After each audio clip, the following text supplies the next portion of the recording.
Larry's going to talk about Motley Crue in the most positive and enhancing light. Too Fast for Love, its naivety is its selling point.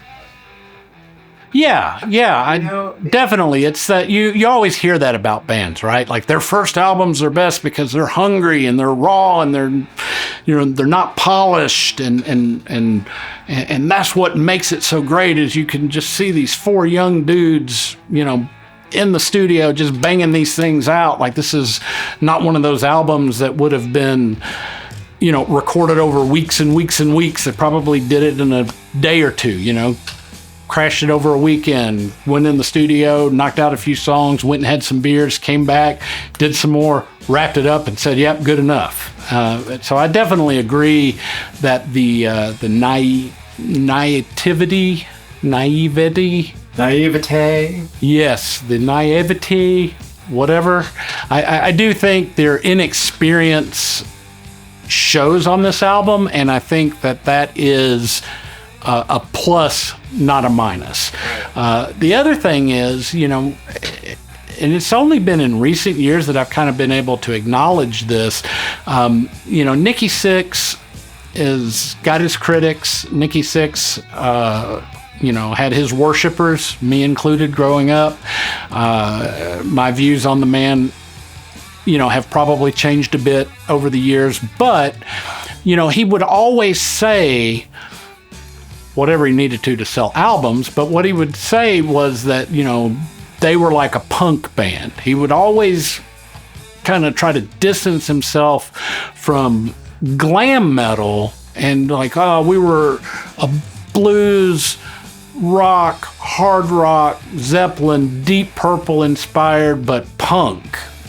And I just always thought that was a ridiculous comment, but when you go back and listen to it, you definitely can hear, what I think are those punk elements, and I can see why, why he felt that way.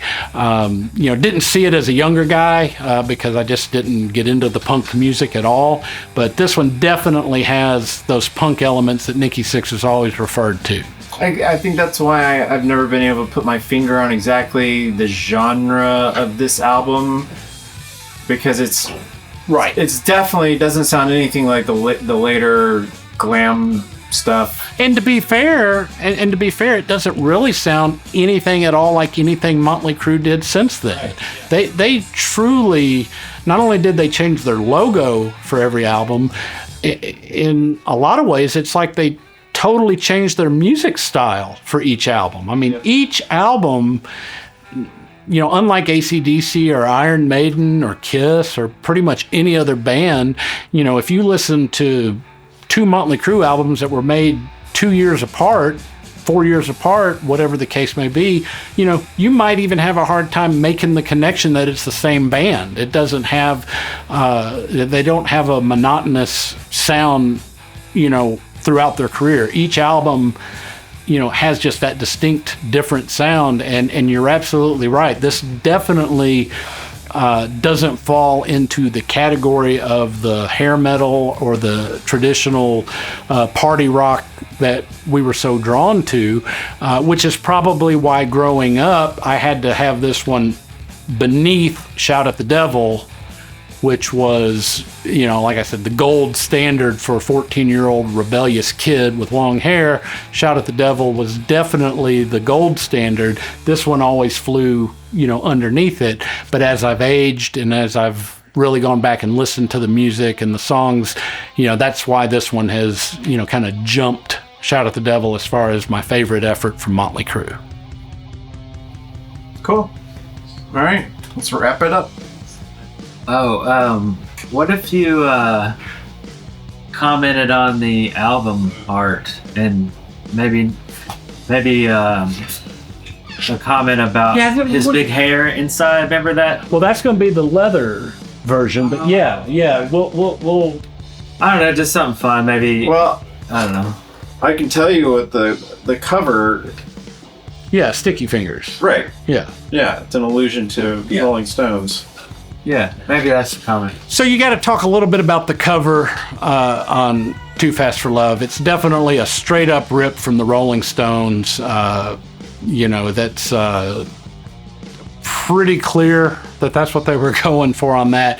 It's Vince Neil on the cover. You can tell by the name bracelet that he has. And there was actually an interesting little tidbit about this. On the back of the album, there is the pictures of the 4 members of the band. And the original release, Vince Neil was unhappy with the way his hair looked, both on that and the insert that was subsequently changed. The Elektra release has the black and white photo of the band standing in front of the pentagram hanging on the wall with Nicky standing up in the center in the back. But interesting little side note about the album cover, and I've kind of got lost in the story, but apparently whoever shot the album cover, they never got paid for it, or Motley Crue didn't properly pay for the rights. And so there was a period when they were actually not able to use the album cover as it originally appeared.